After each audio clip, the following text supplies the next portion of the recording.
So hey everyone, welcome back to my channel. This is me Anvi Sharma और आज की video में we are going to cover a very interesting topic which is related to our और girls education system.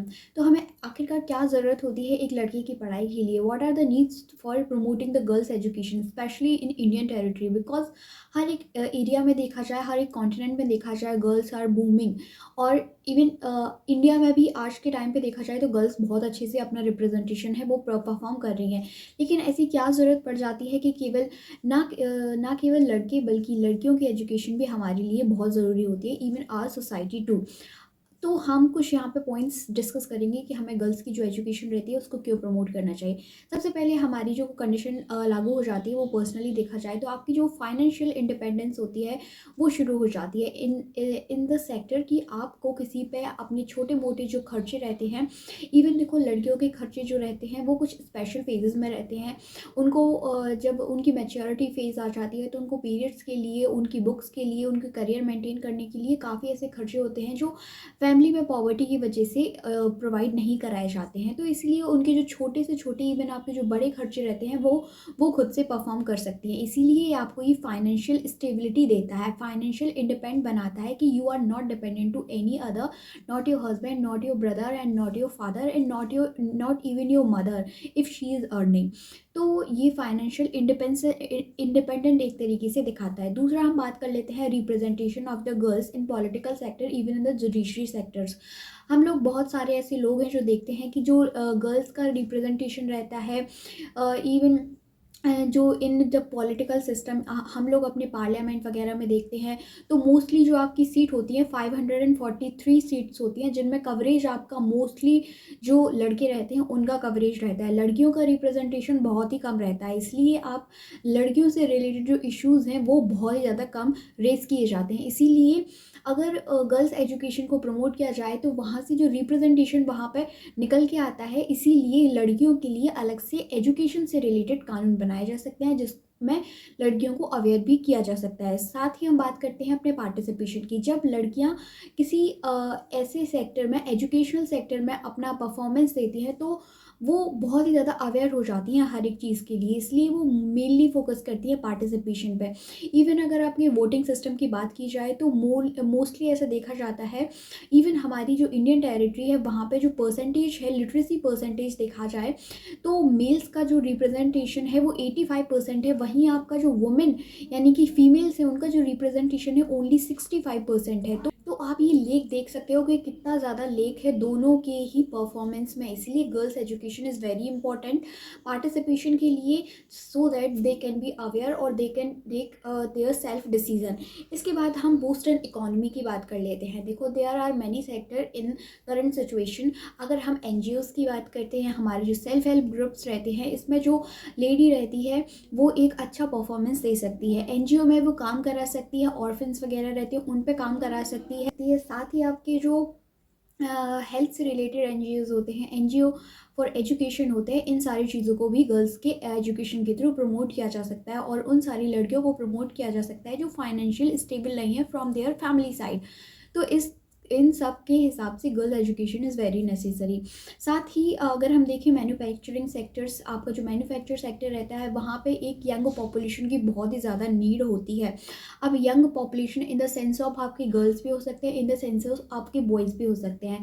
तो manufacturing sector में girls का participation भी एक अच्छा रोल प्ले कर सकता है। इवन आपका जो टेक्निकल वर्क होता है which is related to our computer system, तो वहाँ पे ऐसी कोई फिजिकल एक्टिविटी नहीं होती है which can not done by the girls. तो इसीलिए इनका जो पार्टिसिपेशन रहता है वो एक बहुत ही ज़्यादा अच्छा रोल प्ले कर सकता है टू बूम अवर इकोनॉमी। तो इकोनॉमी को बूम करने के लिए गर्ल्स की जो आवश्यकता होती है वो हर एक सेक्टर में होती है। साथ ही हम रिमूवल और प्रेजुडिस की बात करते हैं, इन सेंस के जो बहुत से ऐसे परिवार होते हैं जिनका मानना होता है कि जो गर्ल्स रहती हैं वो मतलब घर के कामकाज के लिए, यानी कि डोमेस्टिक जो आपके वर्क्स रहते हैं उनको करने के लिए होते हैं, वर्किंग हाउस जिनको कहा जाता है। और बहुत से लोग ऐसे भी मानते हैं, इवन आपके जो रूरल एरियाज़ रहते हैं वहाँ पे भी इवन आपकी जो गर्ल्स रहती हैं वो एजुकेशन को इतना ज़्यादा फेवर नहीं करती हैं। They also want to be dependent to their future husband. मैंने ऐसे कई सारे लोगों को देखा है।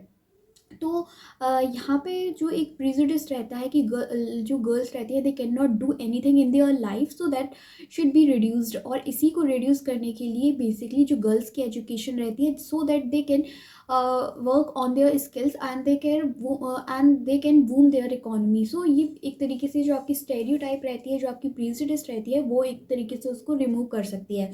इसके बाद हम फोकस करते हैं आपकी सेल्फ डिसीजन मेकिंग पे।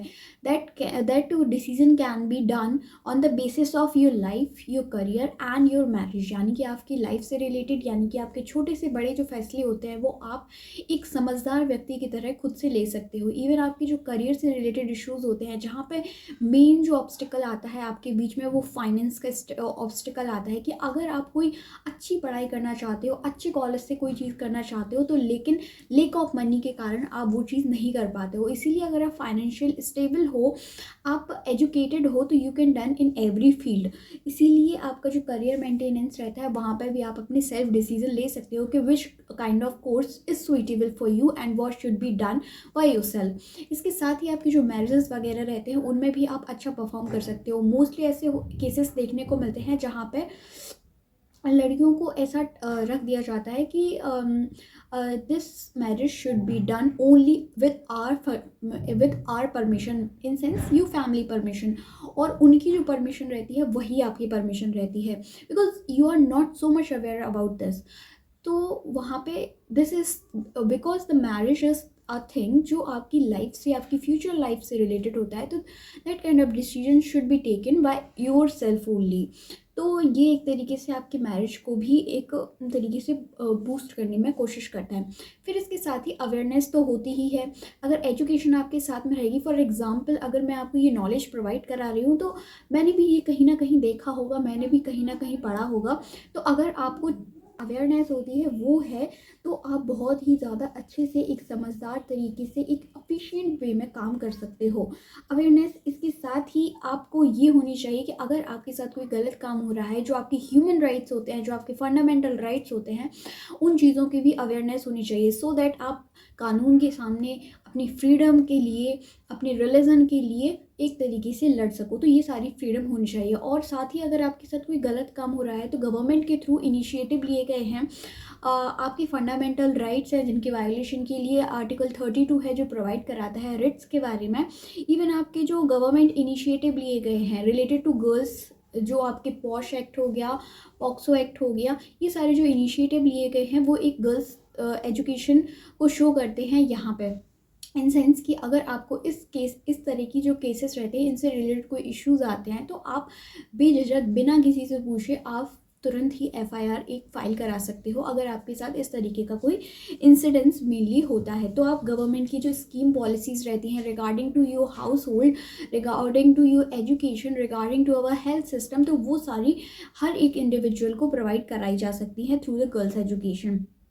फिर इसके साथ ही हम बात कर लेते हैं reduction in child marriage. This is a very sensitive case which should be talk about the all person who are related with the girls education. यानी कि आपका जो चाइल्ड मैरिज रहता है, for example if I am a child, I am 15 year old right now, just for example, तो यहाँ पे I can promote if my parents want me to get married, तो आई कैन राइट नाउ मैं चाहती हूँ कि जो मेरा पढ़ाई वाला सेक्शन है वो अभी कंप्लीट हो जाए, मैं पढ़ना चाहती हूँ and I want to make my career first. तो इन दिस केस आप ये अपने फैमिली मेम्बर को समझा सकते हो, जिसकी वजह से आपके जो चाइल्ड मैरिज के केसेस हैं उनको कहीं ना कहीं रोका जा सकता है। इसके साथ ही जब आपके चाइल्ड मैरिजेस के जो केस रहते हैं, जब वो रुकते हैं, तो आपकी जो अर्ली प्रेगनेंसी रहती है वहाँ वो भी रुक जाती है। क्योंकि अर्ली प्रेगनेंसी से क्या होता है कि जो आपका बेबी रहता है वो प्री मैच्योर फेज़ में रहता है, और जब वो प्री मैच्योर फेज़ में रहेगा तो there can be lot of diseases for the future generation as well। क्योंकि आज का जो बच्चा है वो फ्यूचर में आगे जनरेशन को प्रमोट करने वाला है और आगे की इकोनॉमी में काम करने वाला है। और if he is not active by health, वो ये जो काम है वो किस तरीके से करेगा। तो इसके लिए भी आपकी जो जनरेशन है उसको गर्ल्स एजुकेशन है उसको प्रमोट करना चाहिए। फिर इसके साथ ही आपकी जो बात की जाती है that is mainly related to your gender equality. Gender equality यानी कि लड़की भी बराबरी से उतना काम कर सकती है जितना कि एक लड़का काम करता है। यहाँ पे कुछ एक्सेप्शंस जो हैं वो लिए जाते हैं। फॉर एग्जांपल अगर आप मेंटेनेंस का एक्सेप्शंस लेते हो, जहाँ पे ये कहा जाता है कि मेनली अगर किसी भी इंसान का डाइवोर्स होता है तो उसके थ्रू जो मेल रहता है उसके थ्रू आपका मेंटेनेंस है वो प्रोवाइड किया जाएगा, जो एक तरीके से आपके पॉजिटिव डिस्क्रिमिनेशन को बताता है। बट आज की जनरेशन के हिसाब से कहा जाए तो that is very wrong initiative taken by the government. उस टाइम के हिसाब से दैट वाज गुड, जहाँ पे आपकी जो ट्रेडिशनल बाउंडेशंस रहती थी कि लड़कियां हाउस होल्ड के लिए और लड़के फाइनेंशियली स्टेबल रहते थे, इसीलिए वो प्रोसेस बेसिकली बनाई गई थी। पर आज के टाइम पे देखा जाए तो दोनों ही इंडिपेंडेंट हैं, they can choose their decision by their self and their career as well. तो इसी तरीके से हमें जो गर्ल्स की एजुकेशन रहती है उसको प्रमोट करने की यहाँ पे आवश्यकता होती है। फिर इसके साथ ही हम बात करते हैं हेल्थ आउटकम्स की, बात कर लेते हैं।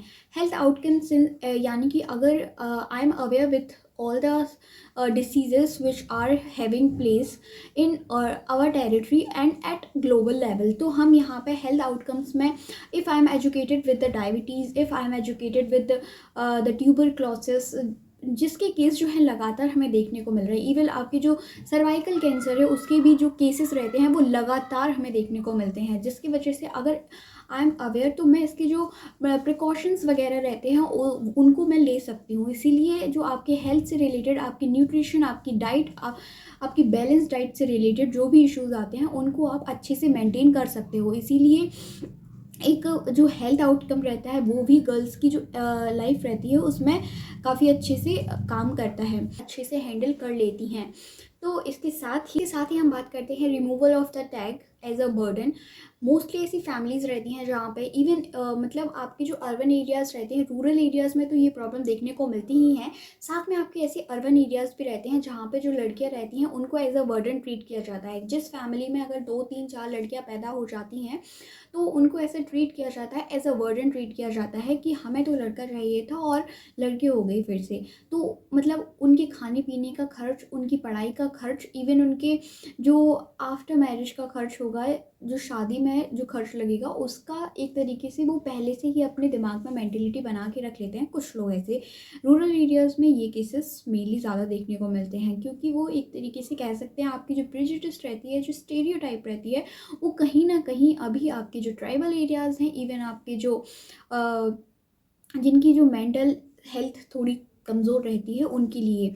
फिर बेसिकली हम काम कर सकते हैं हमारी जो आपकी जो फाइनेंशियल स्टेबिलिटी रहती है, how can we work on the financial stability, कि ये एक तरीके से देखा जाए तो आपके पर्सनल लेवल पे काम करेगा, इन सेंस कि अगर आप मतलब फाइनेंशियल स्टेबिलिटी को प्रोवाइड कराती है। अगर आप फैमिली में अकेले लड़के हो या फिर अकेली लड़की हो तो आप अगर कमा रहे हो तो आप अपने जो फैमिली मेम्बर्स रहते हैं उनकी जो खर्चे होते हैं उनको भी एक तरीके से स्टेबलाइज कर सकते हो। इन सेंस आप जो मतलब अगर आपके घर में 3 4 लड़कियां हैं तो उनका जो खर्चा है, इवन लड़का हो या फैमिली मेम्बर्स में ज़्यादा मेम्बर्स हैं तो उनके जो खर्चे हैं वो थोड़ी बढ़ जाते हैं, उनकी एजुकेशन के लिए, उनकी हेल्थ के लिए, उनकी बेसिक नीड्स के लिए, तो ये खर्चे बढ़ जाती हैं। और इफ़ यू आर और all the girls who are in a family is financial independent, तो फाइनेंशियल स्टेबिलिटी एक तरीके से और जो गुड लाइफ रहती है, जो न्यूट्रिएंट बेस्ड लाइफ रहती है,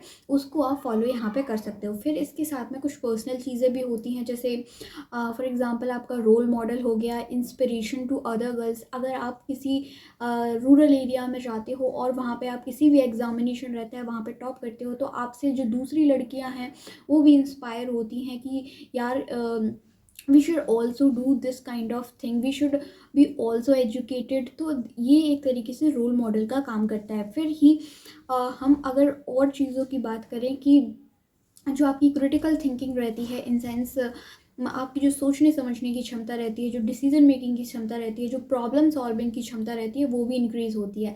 साथ में अगर देखा जाए तो मैनेजमेंट में जो गर्ल्स रहती हैं वो सबसे आगे रहती हैं। इन सेंस आपके जो डोमेस्टिक काम रहते हैं, आपके जो बच्चों से रिलेटेड काम रहते हैं, इवन आपके जो वर्कलोड रहता है आपके जॉब सेक्टर में, उसको डोमेस्टिक वायलेंस रहते हैं उसके केसेस भी काफ़ी कम देखने को मिलते हैं। इन सेंस अगर आप if you are educated about your rights, तो अगर कोई चीज़ आपके साथ फोर्सफुली की जा रही है, आपके साथ मारपीट की जा रही हो, तो you can go to the police station and file a FIR। तो इन दिस केस अगर आपके साथ डोमेस्टिक वायलेंस रहता है तो उसके केसेस भी आपको कम देखने को मिलते हैं।